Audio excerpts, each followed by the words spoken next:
Hello everyone, मैं राजू भंडारी आप सबका स्वागत करता हूं अपने चैनल इलेक्ट्रिकल अड्डा में। आज जो हम नेक्स्ट वीडियो लेके आए हम वो लेके आए हम साइक्लोट्रॉन की सीमाएं। ठीक है, ये आपका क्लास 12 का एक टॉपिक है। इससे पहले हमने साइक्लोट्रॉन के बारे में पढ़ा था।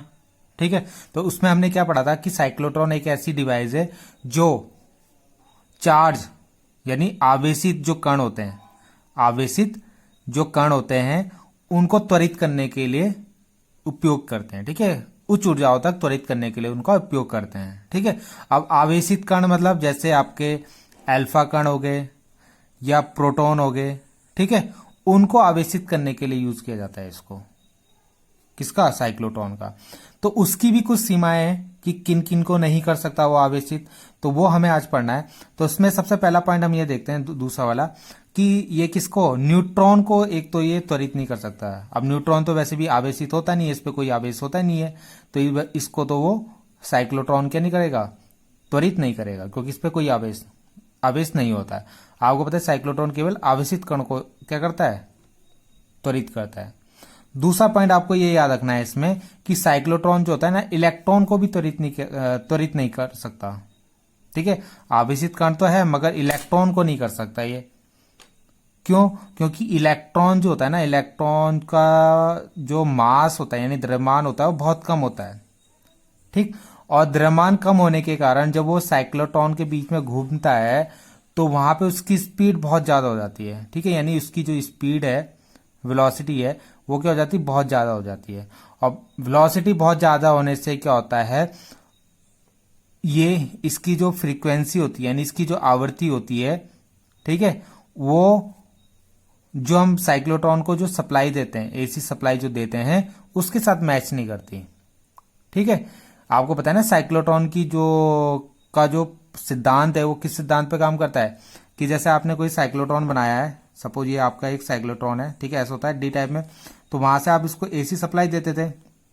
तो साइक्लोट्रॉन का सिद्धांत क्या है कि यहां से जो आप एसी सप्लाई दे रहे हो, ठीक है, यहां से जो आप एसी सप्लाई दे रहे हो और जो इलेक्ट्रॉन के यहाँ पे घूमने की जो आवृत्ति है वो दोनों बराबर होनी चाहिए। दोनों बराबर होनी चाहिए मतलब जितनी तेजी से ये प्लस माइनस हो रहे हैं, प्लस ये माइनस, आपको पता है ना, एक बार प्लस ये माइनस होता है, एक बार ये प्लस ये माइनस होता है, तो जितनी जल्दी जल्दी ये प्लस माइनस हो रहे हैं उतनी जल्दी जल्दी क्या है, इसको भी यहाँ पे चेंज करना है। ठीक है, यानी कभी प्लस से फिर माइनस, जैसे मान लो ये क्या हुआ, मान लो ये आपका इलेक्ट्रॉन प्लस है, तो ये जितनी जल्दी यहाँ पे माइनस होगा वैसे ही अंदर जाएगा, वैसे ही यहाँ पे जब ये बाहर निकलेगा उतनी जल्दी ये भी ये वाला आपका प्लस हो जाएगा। ठीक है, तो वो फिर इतनी जल्दी अंदर घुसेगा। तो यानी जितनी जल्दी ये प्लस माइनस हो रहे हैं उतनी जल्दी आपका ये जो आवेशित कण है वो भी घूमना चाहिए।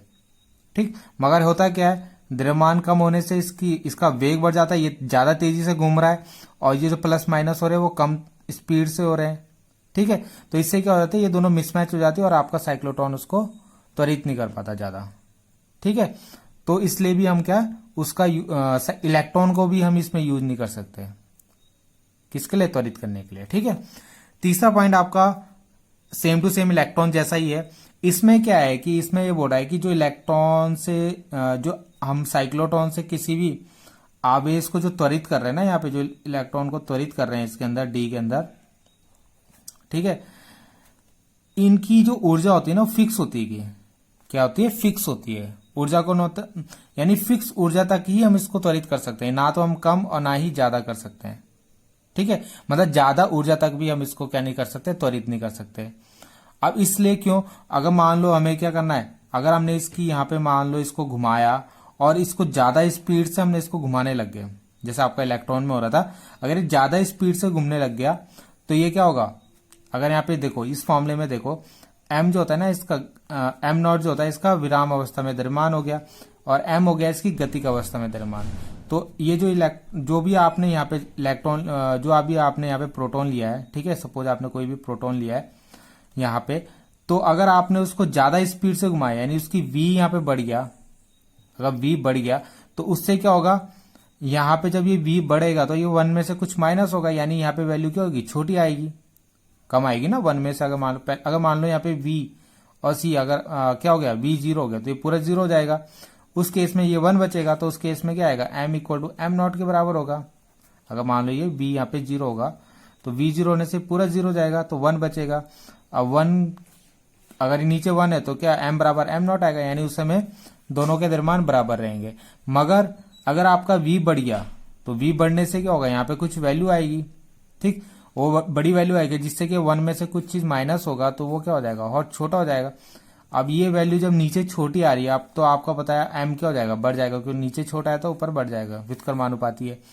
और अगर आपका द्रव्यमान बढ़ गया, जो भी आपने प्रोटॉन लिया उसका द्रव्यमान बढ़ गया, तो उससे क्या होगा, तो इलेक्ट्रॉन का द्रव्यमान बढ़ने से क्या होगा, उसकी आवर्ती कम हो जाएगी, ठीक है, यानी जो यहाँ पे घूम रहा है ना इलेक्ट्रॉन, उसकी आवर्ती कम हो गई, यानी वो अब धीरे उसकी आवर्ती मतलब उसके चेंज होने की स्पीड कम हो गई, और जो यहाँ पे ये प्लस माइनस हो रहे थे वो ज्यादा तेजी से हो रहे हैं, प्लस माइनस ज्यादा तेजी से हो रहे हैं, और द्रव्यमान बढ़ने के कारण ये जो प्लस इसकी जो स्पीड है इसके अंदर जाने की, वो क्या हो गई, कम हो गई। तो उससे क्या होगा, जो इसकी आवर्ती जो चेंज होने की थी, किसकी, प्रोटॉन की, प्लस माइनस के अंदर जाने की, वो क्या हो जाएगी, कम हो जाएगी। और इसकी आवर्ती कम होने से क्या होगा, ज्यादा टाइम लगेगा, यानी उसको यहां से इसके अंदर जाने से यहां तक आने में ज्यादा टाइम लगेगा, और प्लस माइनस तो जल्दी जल्दी हो रहा है, तो ये क्या हो जाएगा, इससे मिसमैच हो जाएगा, यानी एक तरीके से वो उसके साथ फिक्स नहीं हो पाएगा। तो इससे क्या होगा, साइक्लोट्रॉन आपका काम नहीं करेगा। तो इसलिए ये बोलते हैं कि जो आप इलेक्ट्रॉन्स साइक्लोट्रॉन से निकलने वाले आवेशित कण है, उनकी ऊर्जा क्या होती है, सीमित होती है, यानी सीमित ऊर्जा तक ही हम इनको क्या कर सकते हैं, त्वरित कर सकते हैं, ठीक है। यानी जितनी हमने फ्रीक्वेंसी दी उतनी ही इनकी भी आवृत्ति होनी चाहिए, तब वो सही तरीके से काम करेगा। तो यही मैंने लिखा है यहाँ पे। तो m बढ़ेगा तो फ्रीक्वेंसी कम हो जाएगी, और फ्रीक्वेंसी अगर आपकी कम हो गई तो वेग के बढ़ने से कण के परिक्रमण आवृत्ति घट जाती है, इससे अर्ध वृत्ताकार पथ तय करने में अधिक समय लगेगा। मैंने बताया था फ्रीक्वेंसी कम लगेगी, तो आपको बताया फ्रीक्वेंसी जो होता है इनवर्सली प्रोपोर्शनल होता है टाइम के। तो अगर आपकी फ्रीक्वेंसी कम हो रही है तो टाइम क्या लगेगा, ज्यादा लगेगा, उसको यहाँ घूमने में टाइम ज्यादा लगेगा। तो उससे क्या होगा, एसी वोल्टेज से पीछे हो जाएगा। तो एसी ये जल्दी जल्दी प्लस माइनस हो रहे हैं, ये देर में हो रहा है, तो यानी पीछे रह जाएगा, तथा एक स्थिति ऐसी आ जाएगी कि वह अधिक त्वरित नहीं हो पाएगा, उससे ज्यादा त्वरित नहीं हो पाएगा आपका, ठीक है। तो इसलिए इनकी ऊर्जा क्या होती है, सीमित होती है। तो ये पॉइंट भी आपको याद रखना है। तो ये 3 पॉइंट आप साइक्लोट्रॉन में याद कर सकते हो, बहुत इंपॉर्टेंट है आपके, ठीक है, एग्जाम व्यू से। ये वाला तो बहुत ज्यादा पूछा जाता है, इलेक्ट्रॉन को त्वरित कर सकते हैं या नहीं कर सकते, तो ये आपका नहीं हो सकता, इसका आंसर जो होगा नहीं होगा, ठीक है। तो आई होप आपको समझ में आया होगा। Thank you.